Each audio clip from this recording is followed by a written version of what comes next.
자, 만나기는 이렇게 만나서 앉았네요. 그런데 얘네들 뭐 전화로 하자고 하니까 전화로 안 하고 만나서 얘기하자 그랬죠. 자, 전화로 왜 못했을까요? 비밀 얘기를 해야 되는데 도청당할까 봐 못하는 거죠. 그럼 저기 만나서 무슨 얘기를 했을까? 굉장히 급해가지고 한 거죠, 여러분들. 엄청나게 급해서 만난 겁니다. 무슨 얘기를 했을까? 자, 여러분 한번 생각을 해보세요. 김정은이 처음에 시진핑한테 열차 타고 갈 때, 베이징으로, 그때 사람들이 전부 놀랬습니다. 야, 북한에 있는 그 저기 말이야, 그 돼지 새끼가 지난 7년 동안 한 번도 북한 국경 밖으로 나간 적이 없는데 저 새끼가 왜 나갔지? 근데 사람들은 그때 또 뭐라 그랬냐면 이렇게 얘기했어요. 김정은이 핵의 위험을 갖고 전 세계를 상대로 좌지우지하기 위해서 이제 중국에게 갔다. 그래서 핵 보유국으로서 당당한 자기 주장을 하려고 중국에 갔다. 그런 개소리들을 떠들었죠. 그 뭐 우리 애국 유튜브 중에 뭐 그 허준 방송에도 그 무슨 박사라는 사람이 그런 비슷한 얘기를 했었어요.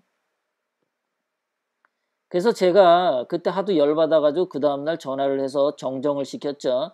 김정은이는 지금 죽을 처지에 있어서 지금 시진핑한테 어떻게 하면 내가 살 수 있을까 달려간 거다.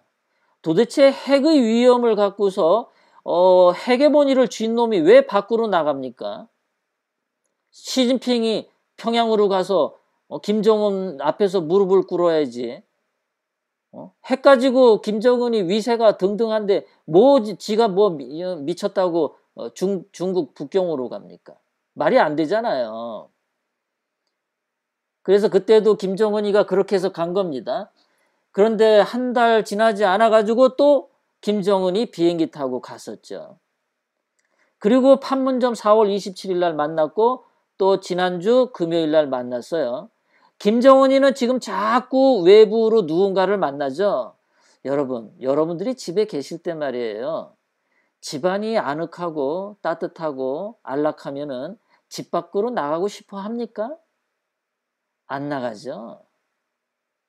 집안에 뭔가가 7년 동안 살고 있던 집이 처음으로 외출을 하는데 그것도 자주 가요. 지금 몇 달 됐습니까?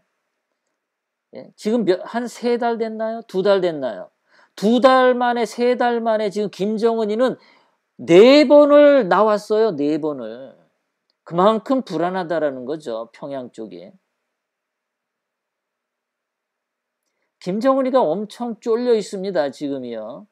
자, 그런데 쫄려 있는 김정은을 문재인이가 저렇게 만나주면은 김정은이 살 것 같습니까, 여러분? 문재인하고 김정은이 저렇게 비밀리에 만나면 자, 뭐가 문제냐? 제가 말씀드리겠습니다. 첫 번째, 장소가 문제가 있어요. 문재인은 지금 북한 지역 내로 들어간 겁니다. 저게요.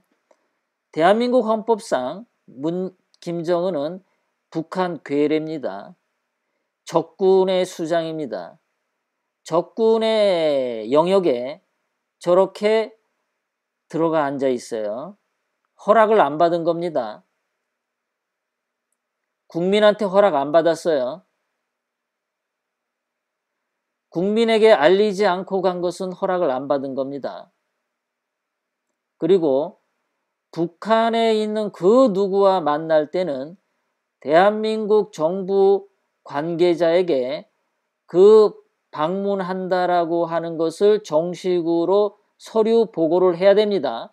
대한민국 국민이라면 문재인도 대한민국 국민이기 때문에 법적으로 통일부나 거기 북한의 김정은을 만나겠다라고 하는 신고서를 제출해야 합니다.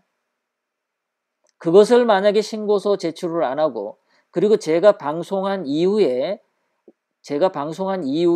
통일부에 그런 기록을 남긴다면은 불법을 거기서 벌써 저지른 겁니다.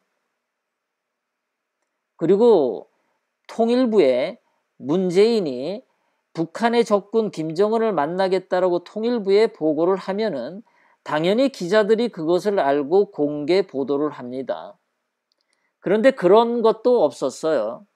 그러니까 장소에 있어서 비공개를 했고 적군의 영역을 간 것은 대한민국 헌법 84조의 내우외란의 죄를 범한 겁니다. 헌법 84조를 먼저 위반했어요. 대한민국 국민 그 누구에게도 알리지 않고 대한민국 누구도 알지 않고 북한 적군의 지역에 가서 저렇게 행동을 하는 것은 대한민국이라고 하는 헌법이 용납하지 않는 겁니다. 문재인은 헌법 아래에 있어요. 헌법적 법 조항에 의거해서 행동을 해야 합니다. 문재인이 대통령이라고 해서 헌법을 쥐고 흔들 수 없습니다. 문재인은 헌법 84조를 위반했습니다.